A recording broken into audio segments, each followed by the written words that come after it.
Bonjour, bien, dans cette vidéo, on va compléter un petit peu ce qu'on a vu dans le module tôlerie. Donc, plutôt que de faire tout en live avec une vidéo qui dure longtemps, j'ai préparé des choses ici, puis on va regarder comment on peut les faire. Donc ici, on peut vouloir que ces deux bords se rejoignent. Donc, pour le faire, il faut faire make joint. Donc, ben voilà, je vais rétablir la fonction make joint, et voilà, ici, on la voit. On est venu rallonger la surface. Si on regarde dedans, on peut l'éditer. Il y a plusieurs façons, donc on sélectionne voilà, les surfaces qu'on veut, les bords qu'on veut joindre. Ici, il y a plusieurs façons voilà, de rejoindre. On peut voir ici, cette façon-ci. Voilà. Je ne sais pas ce que je veux. Donc je reviens en arrière pour avoir mon pli, ma jonction d'origine. Alors on peut faire également un bord replié, ici avec la fonction qui est là. Ce que j'ai fait ici. Donc voilà, j'ai sélectionné le haut du bord, là, du pli, et puis j'ai paramétré le pliage. Donc ici, si on édite, on voit que j'ai mis une longueur. Vous avez d'autres possibilités. Voilà, on en voit une. À vous de chercher ce que vous voulez faire, de tester, pour réaliser votre pièce. La deuxième chose qu'on va faire, c'est ici on peut paramétrer la forme du coin qui est là. Donc ici, si j'édite le coin, j'ai plusieurs choses qui me sont proposées. Par exemple ici, j'aurai un grugeage rond et donc une fabrication différente. Donc je peux revenir à ce que j'avais au départ. Donc ici avec des paramètres qu'on peut changer. À vous de jouer là-dessus. Ce qu'on désire souvent aussi, c'est rajouter des pattes. Ça, on va le faire avec la fonction qui est là, tab.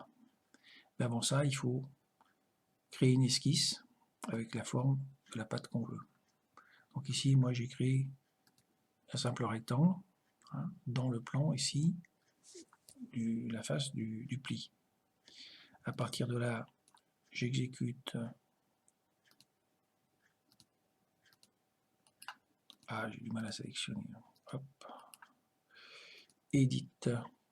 Puis on voit que j'ai sélectionné la face de l'esquisse, la face du modèle, et quand on valide, ça crée la patte.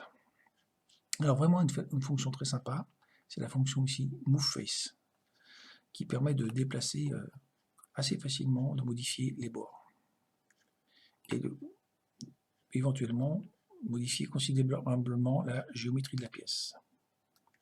Alors, la première chose que j'ai faite ici, je ne sais pas si on voit, c'est de bouger la hauteur de ce bord. Si on édite, on voit que j'ai sélectionné la face qui est là. Il y a une flèche qui se met et ici, la hauteur du bord peut changer. Ok, donc je vais laisser comme ça. Hop, je change la hauteur du bord. J'ai fait un deuxième déplacement de surface, mais cette fois-ci, au lieu de le faire par translation, ici j'ai choisi rotate, par rotation, à partir d'un axe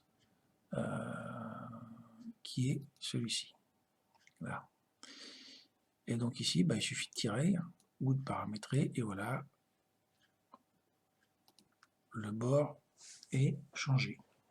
On voit bien ici que la construction a suivi. Et le troisième, et pas le moins sympa, ici, j'ai refait un déplacement en rotate à partir de cet axe-là. Et donc là, voilà, j'ai changé la géométrie de mes pièces, puisque ici, les deux bords ne sont plus parallèles. Et puis pour vous montrer ici qu'on peut paramétrer ici ces grugeages, c'est avec cette fonction-là justement. Ici, le bend relief, si je l'édite, eh bien, on peut voir que je peux, par exemple, voilà, j'ai 4 fois l'épaisseur de la tôle, sans doute, 2 ici. Ici, je peux mettre... Ah, voilà, 2 fois l'épaisseur, donc je peux modifier les dimensions du grugeage et éventuellement voilà, la forme. Voilà. Donc à faire en fonction de l'outillage dont vous disposez. Donc après, si vous avez une machine de découpe, bah, vous pouvez faire une mise en plan avec le déplié et puis faire un export DXF. Voilà.